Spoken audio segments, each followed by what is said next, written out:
மரம் வளர்த்தலை வனம் செய்வதை பிறவிக்கடன் என்று செய்யும். நீங்கள் கோயிலுக்கு செலுத்துகிற நேர்த்திக்கடனை விட, சாமிக்கு செலுத்துகிற நேர்த்திக்கடனை விட இந்த பூமிக்கு செலுத்த வேண்டிய நேர்த்திக்கடன் தான் அதிகம். அதுதான் அவசியம்.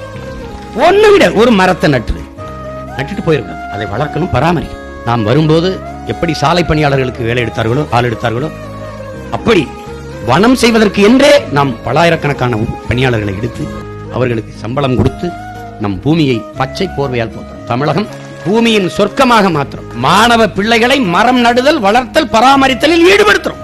சிறப்பு மதிப்பெண்கள் கொடுக்கிறோம். பிராக்டிக்கல் மதிப்பெண் 10 மார்க் மாதிரி 10 மதிப்பெண்கள் கொடுக்கிறோம் பிள்ளைகளுக்கு. அதிக மரக்கன்றுகளை நட்டு வளர்க்கிறவர்களை சிறந்த தமிழ் தேசிய குடிமகள் மகன் விருதை கொடுத்து பாராட்டுறோம். மரம் வளர்த்தலை ஒரு வாழ்வியலோடு ஒன்றாக நாம் ஆக்கணும். பயன்படுத்தி காட்டிடுவோம். நம் பிள்ளைகள் அதுக்கு பிறகு அதை பிடிச்சு